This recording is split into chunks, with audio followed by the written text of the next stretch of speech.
Hello there friends, we continue to enjoy the last days of summer and the fantastic tournament. Today we'll sum up the results of Gamers 8, discuss some news and official announcements. All we need from you is just one like, so without further ado, let's get straight to it. As usual, we will begin with the roster changes and the news about new teams. Overdrive shared an inside update on the former captain of Force, Jerry. He's definitely moving to another new team from a betting company. It will most likely include XSE Power, Ragin, Bilchonok and X5G7V. The lineup doesn't look very strong, which is odd considering that there are many good players in the CIS region. For example, the same 5 players from M0NESY's lineup appear much more solid. And surprisingly, Alpha has left Sprout. He was with the team for only about a month. According to Harumi, he was removed from the captain's role and he didn't want to stay just as a player. That's how things turned out. Also, Virtus.pro has officially announced that Norbert is back. It turns out EPL they will play together in the new roster. Kickert is benched and most likely will leave the team. Here's what he says about the situation. I myself decided to leave VP after the major, but the guys couldn't find the 5th player. Maybe because I'm just too good, but I won't talk about that much. Later they found the replacement, but Norbert broke his hand. I'm just helping the guys. Sure, this might not be the most exciting news, but I have some interesting interviews for you too. For instance, World Edit, a former teammate of Simple, talked about his temper on a stream. He was referring to a match against Vitality. I used to hear that people change, but I looked at Simple and it's like playing with him 10 years ago. It's the same. When you play with Simple, he can say something tough and you already find it hard to concentrate and play well. You're afraid to make a mistake and you'll get hit right away. I think there's no psychologist who could handle Simple one-on-one, but I understand him. He wants to win, show results, wants to see good gameplay for teammates, and of course he gets nervous and can't hide his emotions. And this statement has drawn attention from many. For example, OniPixel speculated that Simple tilted right in the middle of a round. Simple, though, responded to that in his story, saying that he was actually sitting and reading tactics for that round and JL was covering him, so there was no tilt at all in that moment. Well, in that particular instance, things were different.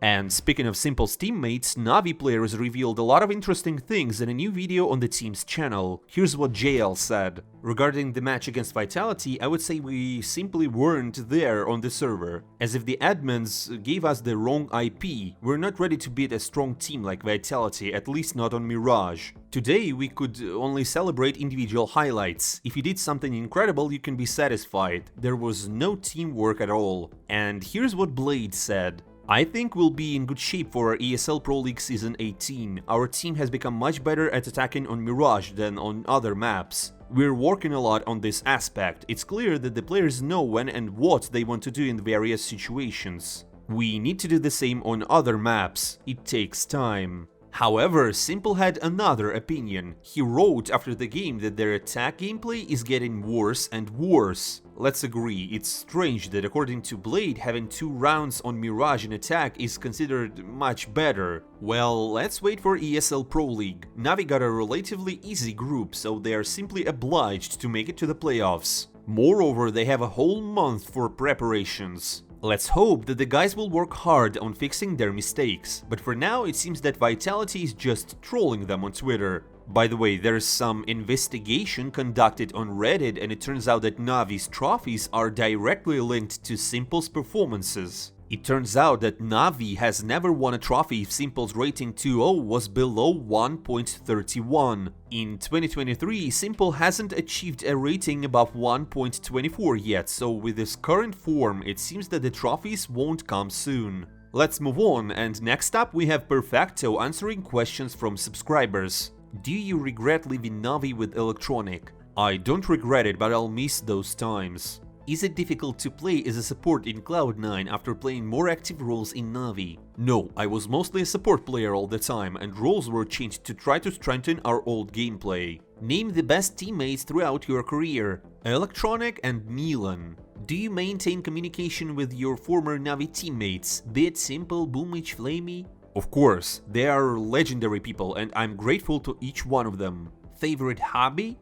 Fishing. I just adore Perfecto, a down-to-earth guy who loves fishing. Now the main thing is to prepare well for the EPL, so he doesn't go fishing ahead of time again. Also, something interesting happened. Valve has already fixed the issue with wallbangs from the last video. It just turned out to be a bug, not a feature, so everything is fine now. And one more thing, there was a small scandal involving Monesy, to which viewers noticed that Monesy was showing the middle finger to someone, if you know what I mean. Everyone thought that maybe someone from the audience shouted something at him and he responded like simple would, without words. But as it turned out, Monesy was showing them to Magisk after winning a knife round.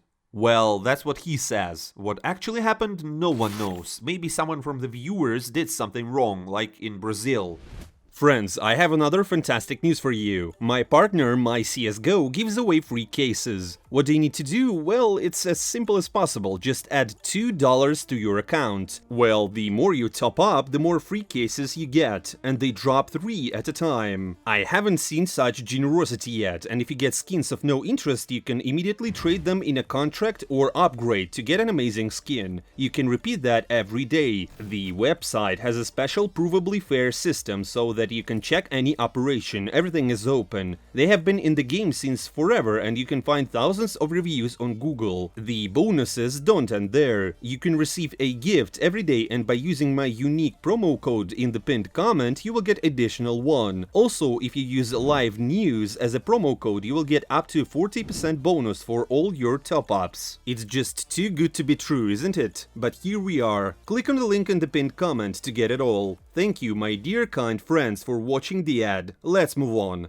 Well, friends, that's all for the news for me. Now let's wrap up a summary of Gamers 8. Here's the bracket with the final results of the championship. In the previous video we discussed the interim results and talked about those who were eliminated in the round 16. So today we will continue to discuss the results of the remaining teams. Let's start with Gamer Legion. The guys managed to defeat Apex after a tough battle, largely thanks to the great performance of their new captain, Nealon. But next, GL faced a much stronger opponent in Heroic and lost the match 2-1. Yes, they looked really strong on Vertigo and even won that map, but on Inferno and Overpass they showed nothing at all. It seems that after significant changes, Gamer Legion remains a decent tier 2 team. And they still have a long way to go to compete with top tier 1 teams. Next up is Virtus.pro, the dark horse of Gamers 8. Not many expected them to perform well since after winning the major in Rio, the team quickly declined and struggled to achieve success even at tier 2 tournaments after roster changes. However, VP managed to surprise. They defeated FaZe and put up a good fight against G2, but eventually lost 2-1. James once again confirmed that his team can't be underestimated and they are capable of competing on equal terms with the best teams. It will be interesting to see if this team can make a full-fledged return to the tier 1 scene in the future. Together with Virtus.pro, Gamer Legion and Navi, Cloud9 also ended their journey in the quarterfinal stage of the tournament. Despite a confident victory over Fnatic, Cloud9 showed nothing in their next match against Ence. They lost on Ancient 16-7 and on Anubis 16-6. Even though they have a very strong roster, Cloud9 can't yet show the high results that the team and its fans expect. But anyways, it's still early to worry about Cloud9's fate, as it's only the second tournament after the roster changes. Only if the team doesn't show good results by the end of the year we can really start talking about some problems. Moving forward and onto the semi-finals. Here, once again, Heroic ended their performance just one step away from the final. The jokes about Cadian not being the best sniper in Heroic are becoming rather sad. Perhaps he should switch to a rifler and take a new strong sniper. True, they're currently the world's best team according to HLTV, but there's always something missing for the Danes, and perhaps that's it. I really like this team and it's really disappointing that they can't win anything. Heroic performed well in group stages and early playoffs, as was the case in matches against Falcons and Gamer Legion in this tournament. But when it comes to the semi-finals, the team just seems to shut down. How else can you explain a crushing defeat with a score 16-5 on their own pick Overpass against Ence? Friends, what do you think is the problem with Heroic? Share your opinion in the comments, it will be interesting to read. The second team to end their journey in the semifinals is G2, and here things work out in the most heartbreaking way. The guys had just won IEM Cologne and were confidently heading towards victory in this tournament as well, having defeated 9 and VP along the way. And in the match against Vitality on the third map, G2 were leading 15-12, just one round away from the grand finals. And this is where the main turning point happened. Hooxi replicated the legendary moment by Simple.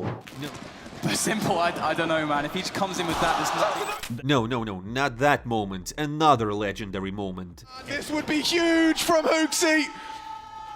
He's got a clutch in him. He's up against Flamesy. He sees the shadow. Flamesy secures it. He's got a clutch in him. He's up against Flamesy. He sees the shadow. Flamesy secures it. And we will play on. More Counter-Strikers that round. As you may recall, at that time everyone was asking why Simple was speaking. The same goes here, and while Simple is the best player in the world and he can do whatever he wants and succeed, you can't say the same about Hooxi. Flames killed Monesy on short and the information was available about him, meaning he theoretically could have escaped to kitchen. But judging by how aggressively Apex was pushing, it's unlikely he was waiting for his teammate. Yes, this all happened in a super critical moment, but either way Hooxi played extremely unsafely. If Hooxi had simply hidden in the kitchen, it would have been nearly impossible for the defense to win, but it turned out that Giga Chat simply gifted Flames that clutch. And they need to be on the bomb. They strike in unison. Up to Flamesy. What have you got for us? One is enough, I think. They have to defuse. He just has to kill Monesy. Flamesy takes them to the finals. Vitality. And that moment completely shattered G2. They couldn't win a single round after that and lost Mirage in overtime. Hunter said after the game that they were ashamed of losing that Mirage. Everything was under their control, but one moment changed everything and the game flipped, causing G2 to lose the chance to reach the finals for the second time in a row. Nevertheless, G2 showed a strong performance in this tournament and it's hard to criticize them for anything. Well, now let's move on to the juiciest part, namely the finalists, the strongest teams of the tournament. I've said it before, but I'll say it again. Ence are monsters. It's their 4th consecutive final. Snappy is simply a genius of CSGO. They replaced Spinks and he found his twin brother to take his place as if nothing changed. Right now, they probably have the most balanced team on the pro scene. They haven't lost a best of 3 to a top 5 team in this year, which is mind-blowing. And Sunpius is the real kryptonite for Vitality. He was beating them for 2 years in a row, starting back in Movistar Riders. But apparently the curse of finals is stronger for Ence, and Gamers 8 became yet another second place for them, without the long-awaited trophy. As for Zyvo's team, they returned from the brink against G2. The guys pulled off an incredible comeback and after that they didn't stand a chance of losing the finals. And that's exactly what happened. Vitality defeated Ence with a score of 2-1. To be honest, they did it so confidently that the final wasn't very exciting to watch. In short, congratulations to the guys on another trophy and to Zyvo on his 10th MVP. Now Apex, who still hasn't fulfilled his promise to shave his head after the major, believes that they are unequivocally the best team in the world. Here's what he said: "We've been in 4 out of the last 5 tournament finals, and we've won almost all of them. If we're not the best team in the world, then I don't know who is." And Zyvo, as always, being humble. "Actually, I didn't show my best performance in this tournament, and that's why I'm really proud of my team. Without them, I wouldn't have won this championship.